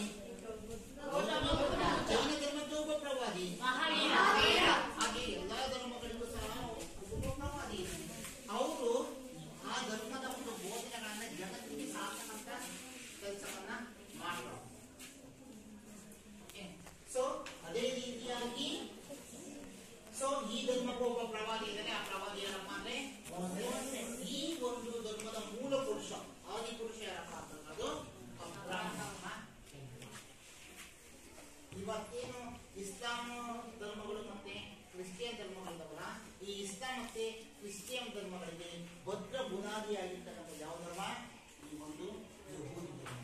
ಈಗ ಇರ್ತಕ್ಕಂಥ ಕ್ರೈಸ್ತ ಅಥವಾ ಇಸ್ಲಾಂ ಧರ್ಮಗಳಿಗೆ ಭದ್ರ ಬುನಾದಿಯಾಗಿರ್ತಕ್ಕಂಥದ್ದು ಯಹೂದಿ ಧರ್ಮ. ಆ ಯಹೂದಿ ಧರ್ಮದಲ್ಲಿರ್ತಕ್ಕಂಥ ಮಾರಲಿಸಮ್, ಅದರಲ್ಲಿರ್ತಕ್ಕಂಥ ತತ್ವಗಳನ್ನ, ಅದರಲ್ಲಿರ್ತಕ್ಕಂಥ ಆಚರಣೆಗಳನ್ನ, ಅದರಲ್ಲಿರ್ತಕ್ಕಂಥ ಪರಂಪರೆಗಳನ್ನ ಆ ಒಂದು ಕ್ರೈಸ್ತ ಮತ್ತು ಇಸ್ಲಾಂ ಧರ್ಮದಲ್ಲಿ ಕಾಣಬಹುದು.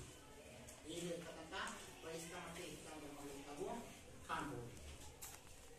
ಇವುದು ತಮ್ಮದೇ ಆಗಿರ್ತಕ್ಕಂಥ ಒಂದು ಪವಿತ್ರ ಗ್ರಂಥ ಇದೆ.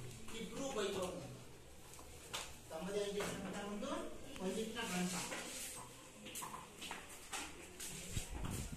ಯಾರದು? ಇಬ್ರು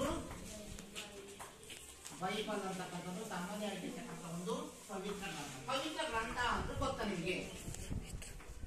ಸಾಮಾನ್ಯವಾಗಿ ಈ ಒಂದು ಇಬ್ರು ಬೈಬಲ್ ಅಂತಕ್ಕಂಥದ್ದು ಹಳೆಯ ಒಡಂಬಡಿಕೆ ಅಂತ ಹೇಳ್ತೀವಿ. Old edition, old testament, new testament ಅಂತ. ಹಳೆಯ ಒಡಂಬಡಿಕೆ, ಹೊಸ ಒಡಂಬಡಿಕೆ ಅಂತ ಓಲ್ಡ್ ಟೆಸ್ಟಮೆಂಟ್ ಮತ್ತೆ ನ್ಯೂ ಟೆಸ್ಟಮೆಂಟ್ ಹೇಳ್ತಾ ಇರ್ತೀವಿ. ಇದು ಹಳೆಯ ಒಡಂಬಡಿಕೆ ರೂಪದಲ್ಲಿ. ಇಬ್ರು ಬೈಬಲ್ ಯಾವ ರೂಪದಲ್ಲಿದೆ? ಹಳೆಯ ಓಲ್ಡ್ ಟೆಸ್ಟಮೆಂಟ್, ಹಳೆಯ ಒಡಂಬಡಿಕೆ. ನಿಮಗೆ ಪವಿತ್ರ ಗ್ರಂಥಗಳ ಬಗ್ಗೆ ಕೇಳಿದ್ದೀವಿ, ಹೌದಲ್ವಾ? ಎಸ್. ಈ ಒಂದು ಪವಿತ್ರ ಗ್ರಂಥಗಳು ಏನಿರುತ್ತೆ? ಪವಿತ್ರ ಗ್ರಂಥಗಳಲ್ಲಿ ಯಾವ್ದೋ ಒಂದು ಧರ್ಮದ ಪವಿತ್ರ ಗ್ರಂಥ ಅಂತಂದ್ರೆ ಆ ಪವಿತ್ರ ಗ್ರಂಥಗಳಲ್ಲಿ ಏನಿರುತ್ತೆ? ಹಿಂದೆ ನಡೆದಿರೋದು ಏನು? ಯಾವುದು ಆ ಧರ್ಮಕ್ಕೆ ಸಂಬಂಧಪಟ್ಟಂತ ಆ ಧರ್ಮದ ಉಗಮ ಹೇಗಾಯ್ತು, ಯಾವ ರೀತಿ ಬೆಳಕಿಗೆ ಬಂತು, ಯಾವ ರೀತಿಯಾಗಿ ಆ ಧರ್ಮ ಪ್ರಚಾರ ಆಯಿತು, ಯಾವ ರೀತಿ ಯಾವುದು ಇಡೀ ದೇಶಾದ್ಯಂತ ವ್ಯಾಪಕವಾಗಿ ಹರಡಿಕೊಳ್ತು ಅನ್ನೋದ್ರ ಬಗ್ಗೆ ಸಂಪೂರ್ಣವಾಗಿರ್ತಕ್ಕಂಥ ವಿವರಗಳನ್ನ ಒಂದು ಸಾಹಿತ್ಯ ರೂಪದಲ್ಲಿ ಏನ್ ಮಾಡಿರ್ತಾರೆ, ಬರವಣಿಗೆ ರೂಪದಲ್ಲಿ ಬರೆದಿಟ್ಟು ಅದನ್ನ ಒಂದು ಸಂಗ್ರಹ ಮಾಡಿರ್ತಾರೆ. ಆ ಸಂಗ್ರಹ ರೂಪವೇ ಪವಿತ್ರ ಗ್ರಂಥ. ಹಾಗೆ ನಮ್ಮ ಹಿಂದೂ ಧರ್ಮಕ್ಕೂ ಸಹ ಒಂದು ಪವಿತ್ರ ಗ್ರಂಥ ಇದೆ. ಇದೆಯಾ? ಯಾವುದು? ನಮ್ಮ ಹಿಂದೂ ಧರ್ಮಕ್ಕೆ ಯಾವುದೇ ರೀತಿಯಾದಂತ ನಿರ್ದಿಷ್ಟವಾದ ಪವಿತ್ರ ಗ್ರಂಥಗಳು ಇಲ್ಲ. ನಾವು ಯಾವುದನ್ನೇ ಒಂದು ಪವಿತ್ರ ಗ್ರಂಥ ಅಂತ ಅಂಗೀಕಾರ ಮಾಡ್ಕೊಂಡಿಲ್ಲ. ಏನೆಲ್ಲ ಇದವೋ ಎಲ್ಲ ಅಂಶಗಳನ್ನು ನಾವು ಏನ್ ಮಾಡ್ತಾ ಹೋಗ್ತೀವಿ, ಸ್ವೀಕರಿಸ್ತಾ ಹೋಗ್ತೀವಿ. ಮಹಾನ್ ಗ್ರಂಥಗಳಿದ್ದಾವೆ, ಮಹಾನ್ ಕಾವ್ಯಗಳಿದ್ದಾವೆ. ಓಕೆ, ಗ್ರೇಟ್ ಎಪಿಕ್ಸ್ ಅಂತ ಕರಿತಾ ಹೋಗಲ್ಲ, ಆ ಮಹಾನ್ ಕಾವ್ಯ ಗ್ರಂಥಗಳಿರ್ತಕ್ಕಂಥ ಉತ್ತಮ ಅಂಶಗಳು ರಾಮಾಯಣ ಆಗಿರ್ಬೋದು, ಮಹಾಭಾರತ, ಭಗವದ್ಗೀತೆ, ವೇದಗಳು, ಉಪನಿಷತ್ತುಗಳು, ಅವುಗಳಲ್ಲಿರ್ತಕ್ಕಂಥ ಅಂಶಗಳನ್ನ ನಾವೇನ್ ಮಾಡಿದ್ದೀವಿ ನಮ್ಮ ಧರ್ಮದಲ್ಲಿ ಅಳವಡಿಸ್ತೀವಿ. ಓಕೆ, ಸೊ ಇದು ನಮ್ಮ ಹಿಂದೂ ಧರ್ಮದಲ್ಲಿ. ಅಥವಾ ಬೇರೆ ಬೇರೆ ಧರ್ಮಗಳಲ್ಲಿ ಯಾವುದೇ ಆಗಿರ್ತಕ್ಕಂಥ ಪವಿತ್ರ ಗ್ರಂಥ ಇದೆ. ಅದೇ ಯಹೂದಿಯದ್ದು ಒಂದು ಇಬ್ರು ಬೈಬಲ್ ಅಂತಕ್ಕಂಥ ಒಂದು ಇಬ್ರು ಭಾಷೆಯಲ್ಲಿರ್ತಕ್ಕಂಥ ಬೈಬಲ್ ಅಂತ ಅದನ್ನ ಹಳೆಯ ಒಡಂಬಡಿಕೆ ನಾವು ಕಾಣ್ತಾ ಹೋಗ್ತೀವಿ. ಸೊ ಈ ಒಂದು ಧರ್ಮಗಳನ್ನ ಅನುಸರಿಸತಕ್ಕಂಥವ್ರು ಅದು ಯಹೂದಿ ಧರ್ಮವನ್ನು ಅನುಸರಿಸತಕ್ಕಂಥ ಜೂಸ್ ಅಥವಾ ಜುಡಾಯಿಸಂ ಇಷ್ಟು ಯಹೂದಿ ಧರ್ಮ. ಸೊ ಯಹೂದಿಯರಿಗೆ ಡೇವಿಡ್ ಅಂತಕ್ಕಂಥ ಒಬ್ಬ ಕಾದಿ ದೊರೆ ಇದ್ದ. ಯಾರು? ಡೇವಿಡ್. ಯಹೂದಿಯರಿಗೆ ಡೇವಿಡ್ ಅಂತಕ್ಕಂಥ ಒಬ್ಬ ಕಾದಿ ದೊರೆ, ಕಾರಣದ ದೊರೆ. ಯಾರನ್ನು? ಡೇವಿಡ್. ಯಾರು ಡೇವಿಡ್ ಅಂದ್ರೆ ಯಾವುದಂತ ಕಥೆ ಇದೆ. ಗೋಲಾಯತ ಅಂತಕ್ಕಂಥ ಒಬ್ಬ ರಾಕ್ಷಸ ಸ್ವರೂಪದ ವ್ಯಕ್ತಿ ಇದ್ದ. ಆಕಾರದಲ್ಲಿ ತುಂಬಾ ದಷ್ಟಪುಷ್ಟವಾಗಿರ್ತಕ್ಕಂಥ, ತುಂಬಾ ಎತ್ತರ ಇರ್ತಕ್ಕಂಥ, ತುಂಬಾ ದಪ್ಪ ಇರ್ತಕ್ಕಂಥ ರಾಕ್ಷಸಿ ಸ್ವರೂಪದ ವ್ಯಕ್ತಿ ಇದ್ದ. ಅವನು ಯಹೂದಿಯರಿಗೆ ಉಪಟಳವನ್ನ ಕೊಡ್ತಾ ಇದ್ದ, ಚಿತ್ರಹಿಂಸೆ ಕೊಡ್ತಾ ಇದ್ದ, ಹಿಂಸೆ ಮಾಡ್ತಾ ಇದ್ದ, ಅವರಿಗೆ ನೋವುಂಟು ಮಾಡ್ತಾ ಇದ್ದ.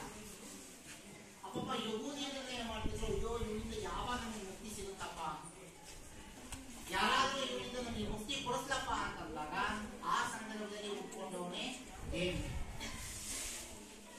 ಡೇವಿಡ್ಗೂ ಮತ್ತೆ ಯಾರಿಗೆ? ಗೋಲಾಯತ್. ಡೇವಿಡ್ಗೂ ಮತ್ತೆ ಗೋಲಾಯತ್, ಇವರಿಬ್ಬರ ನಡುವೆ ಕದನ ಪ್ರಾರಂಭ ಆಗುತ್ತೆ. ಕದನ ಪ್ರಾರಂಭ ಆದಾಗ ಈ ಗೋಲಾಯತ್ ಏನಾಗಿರುತ್ತೆ ಅಂದ್ರೆ ಡೇವಿಡ್ಗಿಂತ ಪಟ್ಟು ಬಲಶಾಲಿ. ಡೇವಿಡ್ಗಿಂತ 10 ಪಟ್ಟು ಬಲಶಾಲಿಯಾಗಿರ್ತಾನೆ. ಯಾರು? ಹಾಗೆ ಡೇವಿಡ್ ತನಗಿಂತ 10 ಪಟ್ಟು ಬಲಶಾಲಿಯಾಗಿರ್ತಕ್ಕಂಥ, ದಷ್ಟಪುಷ್ಟನಾಗಿರ್ತಕ್ಕಂಥ ಗೋಲಾಯತ್ನನ್ನ ತನ್ನ ಯಹೂದಿಯರ ರಕ್ಷಣೆಗಾಗಿ ವಿರೋಧಿಯಾಗಿ ಏನ್ ಮಾಡ್ತಾನೆ, ಅವನ ವಿರುದ್ಧ ಹೋರಾಟ ಮಾಡಿ ಆ ಗೋಲಾಯತನ ಸಾಯಿಸ್ತಾನೆ, ಅವನ ವಿರುದ್ಧ ಜಯವನ್ನ ಗಳಿಸ್ತಾನೆ. ಯಾವಾಗ ಇವನು ಜಯವನ್ನ ಗಳಿಸ್ತಾನೆ ಆಗ ಡೇವಿಡನ್ನೇ ತಮ್ಮ ರಾಜ ಅಂತ ಯಹೂದಿಗಳು ಏನ್ ಮಾಡ್ತಾ ಹೋಗ್ತಾನೆ, ಡೇವಿಡನ್ನ ರಾಜನನ್ನಾಗಿ ಸ್ವೀಕರಿಸ್ತಾನೆ. ಅವತ್ತಿಂದ ಅವನ್ನ ತಮ್ಮ ರಾಜನನ್ನಾಗಿ ಸ್ವೀಕರಿಸ್ತಾ ಹೋಗ್ತಾರೆ. ಅದನ್ನ ಡೇವಿಡ್. ಸೊ ಕೆಲವು ವರ್ಷಗಳ ಕಾಲ ಡೇವಿಡ್ ಆಳ್ವಿಕೆ ಮಾಡ್ತಾ ಹೋಗ್ತಾನೆ. ಡೇವಿಡ್ ಆಳ್ವಿಕೆ ನಂತರ ಅವನ ಅವಧಿಯ ನಂತರ ಡೇವಿಡ್ನ ಮಗನಾಗಿರ್ತಕ್ಕಂಥ ಸಾಲೋಮನ್ ಅಂತ, ಡೇವಿಡ್ ನಂತರ ಅವನ ಮಗ ಯಾರು, ಸಾಲೋಮನ್ ಅಂತ. ದೀರ್ಘಾವಧಿಯವರೆಗೆ ಈ ಒಂದು ಯಹೂದಿಯನ್ನ ಆಳ್ವಿಕೆ ಮಾಡಿರ್ತಕ್ಕಂಥ ಯಾರಪ್ಪ ಅಂತಂದ್ರೆ ಸಾಲೋಮನ್. ದೀರ್ಘಾವಧಿಯವರೆಗೆ ಯಹೂದಿ ಸಾಮ್ರಾಜ್ಯವನ್ನು ಆಳ್ವಿಕೆ ಮಾಡಿದ ಯಾರಪ್ಪ ಅಂದ್ರೆ ಸಾಲೋಮನ್ ಅಂತ ಹೇಳ್ತಾ ಹೋಗ್ತೀವಿ. ಉತ್ತಮವಾಗಿರ್ತಕ್ಕಂಥ ಆಡಳಿತವನ್ನ ನಿರ್ವಹಣೆ ಮುಖಾಂತರ ರಾಜ್ಯಭಾರವನ್ನ ಮಾಡ್ತಾ ಹೋಗ್ತಾನೆ. ಜನರ ವಿಶ್ವಾಸವನ್ನ ಪ್ರೀತಿಯನ್ನ ಬೆಳೆಸ್ಕೊಳ್ತಾ ಹೋಗ್ತಾನೆ. ಉತ್ತಮ ಕಾರ್ಯಗಳನ್ನ ಮಾಡ್ತಾ ಹೋಗ್ತಾನೆ. ನೀರಾವರಿ ಸೌಲಭ್ಯಗಳನ್ನ ಒದಗಿಸಿಕೊಡ್ತಾನೆ. ಬಾವಿಗಳನ್ನ ತೋಡೋದ್ರ ಮುಖಾಂತರ, ಕಾರ್ಯಗಳನ್ನ ತೋಡೋದ್ರ ಮುಖಾಂತರ ಮೊಟ್ಟ ಮೊದಲ ಬಾರಿಗೆ ಯಹೂದಿಯರ ಒಂದು ದೇವಾಲಯವು ಕೂಡ ನಿರ್ಮಾಣ ಆಗ್ತಕ್ಕಂಥದ್ದು ಇವನ ಅವಧಿಯಲ್ಲಿ. ಸಾಲೋಮನ್ನ ಆಡಳಿತ ಅವಧಿಯಲ್ಲಿ ಯಹೂದಿಯರ ಒಂದು ಮೊಟ್ಟ ಮೊದಲ ಏನಾಗುತ್ತೆ, ದೇವಾಲಯ ನಿರ್ಮಾಣ ಆಗುತ್ತೆ. ಸೊ ನಂತರ ಸಾಲೋಮನ್ನ ಮರಣವಾಗುತ್ತೆ. ಸಾಲೋಮನ್ನ ಮರಣ ಆದ ನಂತರ ಯಹೂದಿಯರು ಎರಡು ಪಂಗಡಗಳಾಗಿ ವಿಭಾಗ ಆಗ್ತವೆ. ಯಹೂದಿಯಲ್ಲಿ ಎರಡು ಪಂಗಡಗಳಾಗಿ ವಿಭಾಗ ಆಗ್ತವೆ. ಒಂದು ಪಂಗಡ ಯಹೂದಿಯರಲ್ಲಿ ಎರಡು ಪಂಗಡ ಆಗುತ್ತೆ.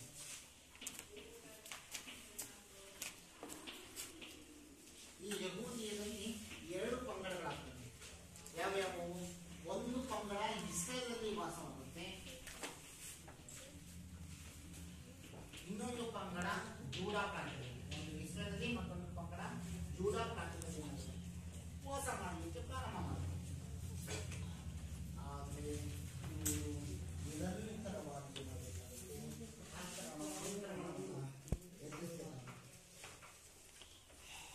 ಇವ್ರ ಮೇಲೆ ಸಾಕಷ್ಟು ಆಕ್ರಮಣಗಳಾಗ್ತವೆ. ಇತರ ಪಾಶ್ಚಾತ್ಯ ದೇಶಗಳು ಏನ್ ಮಾಡ್ತಾ ಹೋಗ್ತವೆ, ಇವರ ಮೇಲೆ ಏನ್ ಮಾಡ್ತಾ ಹೋಗ್ತವೆ, ಯುರೋಪಿಯನ್ ರಾಷ್ಟ್ರಗಳು ಇವರ ಮೇಲೆ ಆಕ್ರಮಣ ಮಾಡ್ತಾ ಹೋಗ್ತವೆ.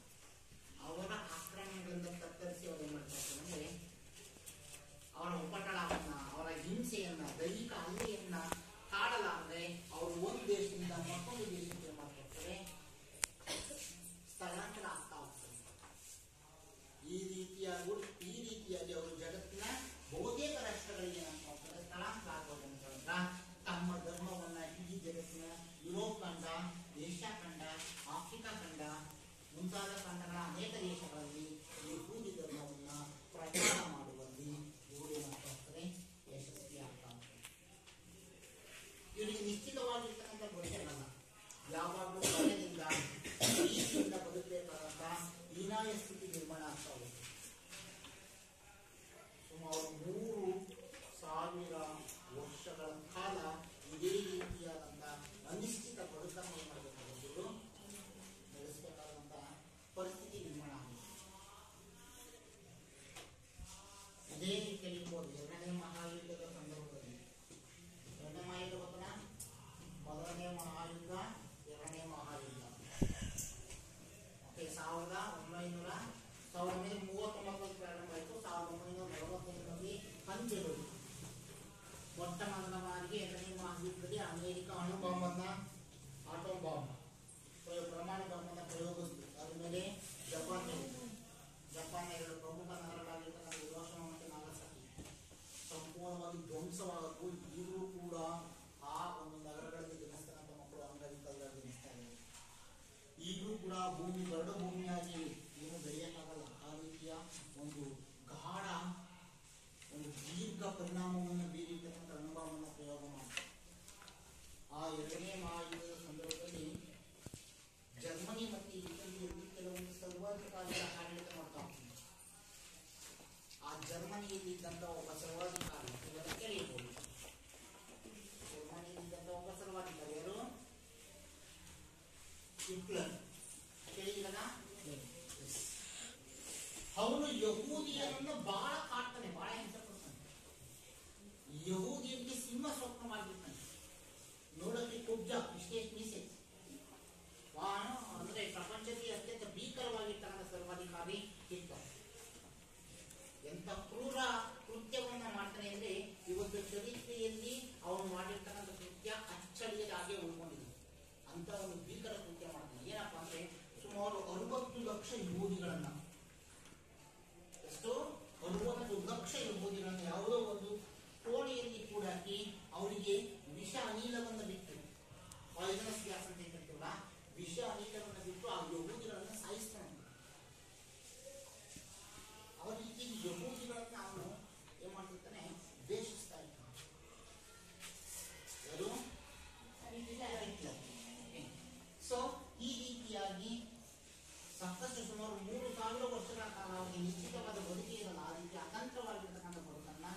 ವಿಶ್ವಸಂಸ್ಥೆ ಏನು ಮಾಡುತ್ತೆ, ಆ ಒಂದು ಯಹೂದಿರಿಗೆ ಯಾವುದೇ ಆಗಿರ್ತಕ್ಕಂಥ ಒಂದು ಪ್ರತ್ಯೇಕ ರಾಷ್ಟ್ರ ಇಸ್ರೇಲ್ ರಾಷ್ಟ್ರವನ್ನು ಏನು ಮಾಡ್ತಾ ಹೋಗುತ್ತೆ, ನಿರ್ಮಾಣ ಮಾಡಿಕೊಡುತ್ತೆ. ಅವರಿಗೆ ಒಂದು ನಿಶ್ಚಿತ ಬದುಕು ಕೊಡಬೇಕು, ಅವರು ಸುಖ ನೆಮ್ಮದಿಯಿಂದ ಬದುಕಬೇಕು ಅಂತ ಅವರಿಗೆ ಇಸ್ರೇಲ್ ಅಂತಕ್ಕಂಥ ಹೊಸ ರಾಷ್ಟ್ರವನ್ನು ನಿರ್ಮಾಣ ಮಾಡ್ತಾರೆ. ಅಲ್ಲಿಗೆ ಅವರಿಗೆ ಒಂದು ನಿಶ್ಚಿತವಾದ ಒಂದು ಬದುಕು ರೂಪುಗೊಳ್ಳುತ್ತೆ. ಯಾವಾಗ ವಿಶ್ವಸಂಸ್ಥೆ ಅವರಿಗೆ ಒಂದು ನಿಶ್ಚಿತ ಬದುಕಿಗೋಸ್ಕರ ಅವರದೇ ಯಹೂದಿಯಾದ ಒಂದು ರಾಷ್ಟ್ರವನ್ನು ನಿರ್ಮಾಣ ಮಾಡುತ್ತೆ, ಆ ರಾಷ್ಟ್ರವೇ ಇಸ್ರೇಲ್.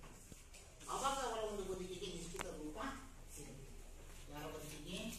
ಯಹೂದಿಗಳ. ಎಷ್ಟು ಯಹೂದಿಯರ ಒಂದು ಇತಿಹಾಸ ಇದೆ. ಯಹೂದಿಯರ ಇತಿಹಾಸ ಯಾವ ರೀತಿ ಯಹೂದಿಯರು ಬೆಳಕಿಕೊಂಡು ಹೋದ್ರೆ ಈ ರೀತಿಯ ಬೆಳಕಿಕೊಂಡು ಡೇವಿಡ್ ಆಳ್ವಿಕೆ ಮಾಡ, ಅವನಂತರ ಸಾಲೋಮನ್ ಆಳ್ವಿಕೆ ಮಾಡ, ಸಾಲೋಮನ್ನ ಮರಣ ನಂತರ ಹೀನಾಯವಾದ ಸ್ಥಿತಿ ನಿರ್ಮಾಣ ಆಗಿದೆ. ಎರಡು ಪಂಗಡಗಳಾದವು, ಒಂದು ಪಂಗಡ ಇಸ್ರೇಲ್ ಮತ್ತೊಂದು ಪಂಗಡ ಜೂಡಾ. ಇವರು ನಿರಂತರವಾಗಿ ಯುರೋಪಿಯನ್ ಇಸ್ರೇಲ್ ರಾಷ್ಟ್ರಗಳಿಂದ ಏನಾದ್ರು ಒಂದು ದಾಳಿಯನ್ನ ಅನುಭವಿಸಬೇಕಾಯಿತು. ಓಕೆ, ಸ್ಥಾನಗಳನ್ನು ಆಗ್ತಾ ಬಂದ್ರು. ಓಕೆ, ಯುರೋಪ್, ಏಷ್ಯಾ, ಆಫ್ರಿಕಾ ಮುಂತಾದ ಖಂಡಗಳಲ್ಲಿ ಇವರು ಸಂಚಾರ ಮಾಡಿಕೊಂಡು ಅಲ್ಲಿಂದ ತಮ್ಮ ಯಹೂದಿ ಧರ್ಮವನ್ನ ಪ್ರಚಾರ ಮಾಡಲಿಕ್ಕೆ ಪ್ರಾರಂಭ ಮಾಡ್ತಾ ಬಂದ್ರು. ಸುಮಾರು 3000 ವರ್ಷಗಳ ಕಾಲ ಆತಂಕ ಜೀವನದಿಂದ ಒಂದು ನಿಶ್ಚಿತ ಜೀವನದಲ್ಲಿ ಇವರಿಗೆ ವಿಶ್ವಸಂಸ್ಥೆ ಅವರಿಗೆ ಇಸ್ರೇಲ್ ರಾಷ್ಟ್ರವನ್ನ ಯಹೂದಿಯ ರಾಷ್ಟ್ರವಾಗಿ ಘೋಷಣೆ ಮಾಡಿದಾಗ ಅವರಿಗೆ ಸಮಾಜವಾಗಿರ್ತಕ್ಕಂಥ ನಿಶ್ಚಿತ ಬದುಕು ಸಿಕ್ಕಿತು.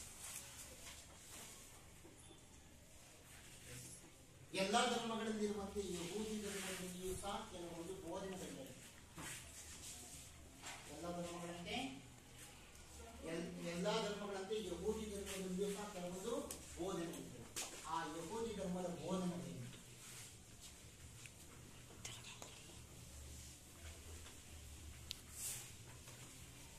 ಈ ಕೆಲವೊಂದು ಧರ್ಮಗಳಿರೋಣ, ಆ ಕೆಲವೊಂದು ಧರ್ಮಗಳು ಸಾಮಾನ್ಯವಾಗಿ ಒಂದು ಯಾವುದೇ ಒಂದು ಧರ್ಮ ಅಂತ ಕಲಿಸ್ಕೋಬೇಕು ಅಂದ್ರೆ ಕೆಲವೊಂದು ನಿರ್ದಿಷ್ಟ ಅಂಶಗಳಿವೆ. ಒಂದು ಏಕದೇವರಲ್ಲಿ ನಂಬಿಕೆ, ಸೆಮಿಟಿಕ್ ಧರ್ಮ ಅಂತ ಕರೀತೀವಲ್ಲ, ಸೆಮಿಟಿಕ್ ಧರ್ಮಗಳಲ್ಲಿ ಜೈನ, ಕ್ರೈಸ್ತ, ಇಸ್ಲಾಮು ಮತ್ತೆ ಪಾರ್ಸಿ, ಯಹೂದಿ ಅಂತ ಹೇಳ್ತೀವಲ್ಲ. ಒಂದು ಧರ್ಮ ಅನ್ಸಕ್ಕೆ ಹೋದ್ರೆ ಅದು ಕೆಲವೊಂದು ಅಂಶಗಳನ್ನು ಒಳಗೊಂಡಿರಬೇಕು. ಏನೇನು ಅಂಶಗಳನ್ನು ಹೊಂದಿರಬೇಕು? ಯಾವುದೇ ಒಂದು ಧರ್ಮ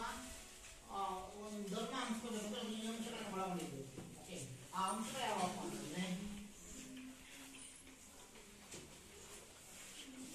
ಯಾವುದೇ ಒಂದು ಧರ್ಮ ಒಳಗೊಂಡಿರಬೇಕು.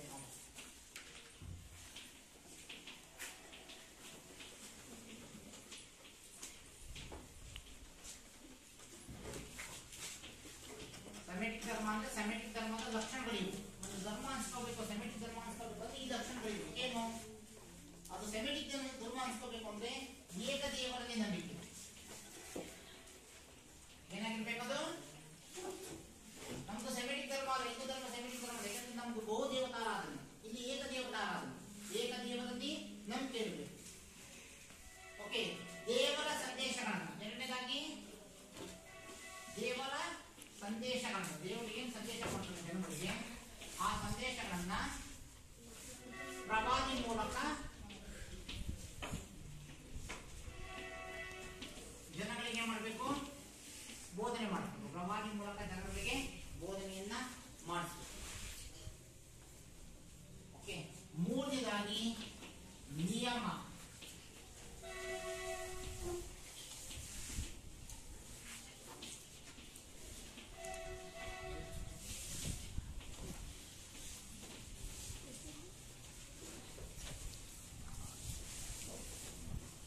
ನಿಯಮ ಅಥವಾ ನಿಷೇಧಗಳನ್ನ ಒಳಗೊಂಡಿದೆ. ಕೆಲವೊಂದು ನಿಯಮ ಅಥವಾ ನಿಷೇಧಗಳಿವೆ. ಇಸ್ಲಾಂ ಧರ್ಮ ಆಗಿರ್ಬೋದು, ಕ್ರೈಸ್ತ ಧರ್ಮ ಆಗಿರ್ಬೋದು, ಮುಸಲ್ಮಾನರು ಓಕೆ ದಿನ 5 ಬಾರಿ ನಮಾಜ್ ಮಾಡಬೇಕು, ಚರ್ಚಿಗೆ ಭೇಟಿ ಕೊಡಬೇಕು, ಓಕೆ ಪ್ರಾಣಿ ಹಿಂಸೆ ಮಾಡಬಾರ್ದು, ಏನೇನು ಧರ್ಮಗಳಿರುತ್ತಲ್ಲ ಆ ಧರ್ಮಗಳು ನಿಯಮ ಹಾಗೂ ನಿಷೇಧಗಳನ್ನ ಒಳಗೊಂಡಿರಬೇಕು. ಓಕೆ, ಅದೇ ರೀತಿಯಾಗಿ 4ನೇದು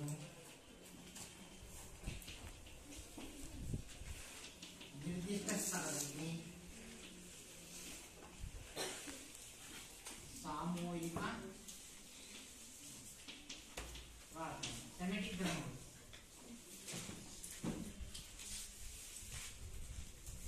ಯಾವುದೇ ಒಂದು ಧರ್ಮ ಅನ್ನೋದ್ರಿಂದ ನೀವು ಸೆಮಿಟಿಕ್ ಧರ್ಮ ಅಂತ ಬರ್ಕೊಂಡು ಹೋಗಿ. ಇಂಗ್ಲಿಷ್ ಸೆಮಿಟಿಕ್ ಧರ್ಮ ಅಂತ ಕರೀತಲ್ಲ.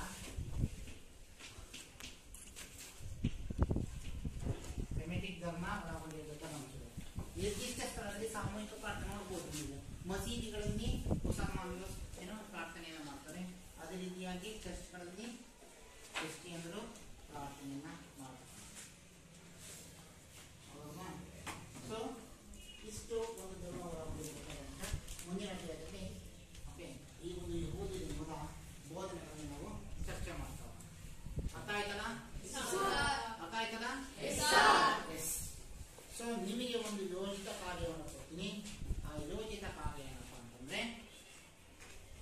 ಈ ಒಂದು ಯಹೂದಿ ಧರ್ಮದ ಪ್ರವಾದಿಯಾಗಿರ್ತಕ್ಕಂಥ ಮೋಸೆಸ್ ಬಗ್ಗೆ ಮಾಹಿತಿಯನ್ನು ನೀವು ಸಂಗ್ರಹಿಸಿಕೊಂಡು ಒಂದು ವರದಿಯನ್ನು ಸಿದ್ಧಪಡಿಸಿಕೊಂಡು ಬರಬೇಕು. ಮೋಸೆಸ್ ಬಗ್ಗೆ ಮಾಹಿತಿಯನ್ನು ಸಂಗ್ರಹಿಸಿ ಒಂದು ವರದಿಯನ್ನು ಸಿದ್ಧಪಡಿಸಿಕೊಂಡು ಬರಬೇಕು.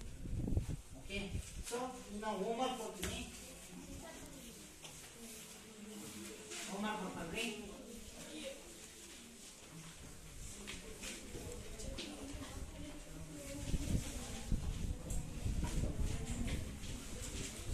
ಪಾಶ್ಚಾತ್ಯ ಧರ್ಮಗಳನ್ನು ಹೆಸರಿಸಿ. ಪಾಶ್ಚಾತ್ಯ ಧರ್ಮಗಳನ್ನು ಹೆಸರಿಸಿ.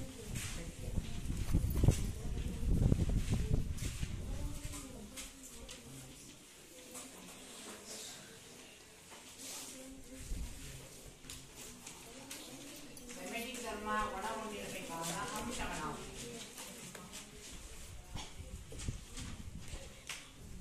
ಸೆಮಿಟಿಕ್ ಧರ್ಮ ಒಳಗೊಂಡಿರಬೇಕಾದ ಅಂಶಗಳು ಯಾವುವು? ಮೂರು